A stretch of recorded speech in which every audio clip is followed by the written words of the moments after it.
اسلام آباد high court میں engineer محمد علی مرزا کی مرکزی کیس میں فریق بننے کی متفرق درخواست منظور۔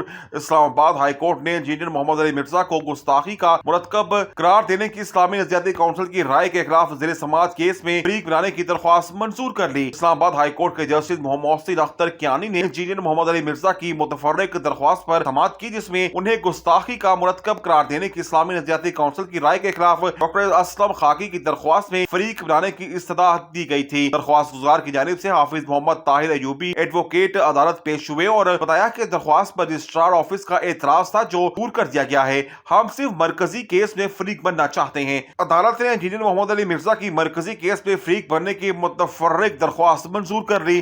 مرکزی کیس کی سماعت 12 نومبر کو ہوگی۔ پنجاب میں ٹریفک قوانین کی خلاف ورزیوں پر چالان 20,000 تک بڑھانے کی تجویز۔ پنجاب کابینہ نے مؤثر وہیکل آرڈیننس 1965 میں ترامیم کی منظوری دے دی۔ کابینہ کی منظوری کے بعد موٹر وہیکل آرڈیننس میں 20 ترامیم کی منظور کردہ اسمبلی پنجاب اسمبلی کو بھیج دی گئی ہے۔ اسمبلی کے مطابق موجودہ چالان کی شرح 200 سے لے کر 1,000 تک، تاہم چالان کی نئی شرح 2,000 سے لے کر 20,000 تک کرنے کی تجویز دی گئی ہے۔ اسمبلی میں اوور سپیڈ پر موٹر سائیکل کو 2,000 سی سی، کار تک 5,000، 2,000 سی سی سے زیادہ والی کار کو 20,000، جبکہ کمرشل اور پبلک سروس وہیکل کو 15,000 جرمانے کی تجویز دی گئی ہے۔ اسمبلی میں ٹریفک سگنل کی خلاف ورزی پر 2,000 سے 15,000، لائن اور زیبرا کراسنگ کی خلاف ورزی پر 10,000، ڈرائیونگ کے دوران فون سننے پر 2 سے 15,000 اور کم عمر ڈرائیور کو گاڑی یا موٹر سائیکل دینے پر مقدمے کی تجاویز پیش کی گئی ہیں۔ پنجاب اسمبلی کو بھیجی گئی اسمبلی میں ڈیجیٹل چالان اور کمپیوٹرائزڈ لائسنس کو قانونی حیثیت دینے کی تجویز کے ساتھ 1965 کے آرڈیننس کے تحت موٹر سائیکل پر پیچھے بیٹھنے والے کا بھی ہیلمٹ پہننے کا پابند ہوگا۔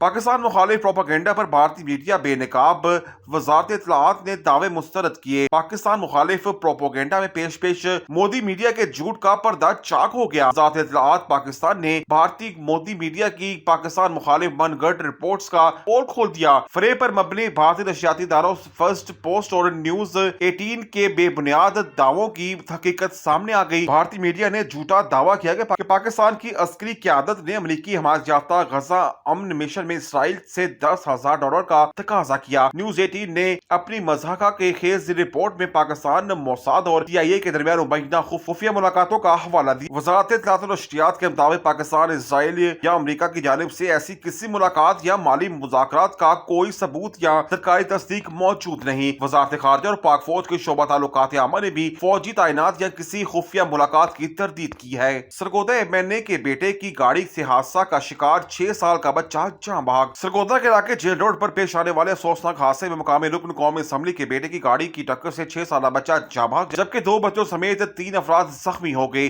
عینی شاہدین کے مطابق MNA کے بیٹے نے تیز رفتاری کے باعث موٹر سائیکل سواروں کو ٹکر ماری، جس کے نتیجہ میں ایک زخمی ارشد کی حالت تشویشناک بتائی جا رہی ہے۔ تھانہ کینٹ پولیس کے مطابق حادثے میں ملوث گاڑی کو قبضے میں لے کر تحقیقات کا آغاز کیا گیا ہے۔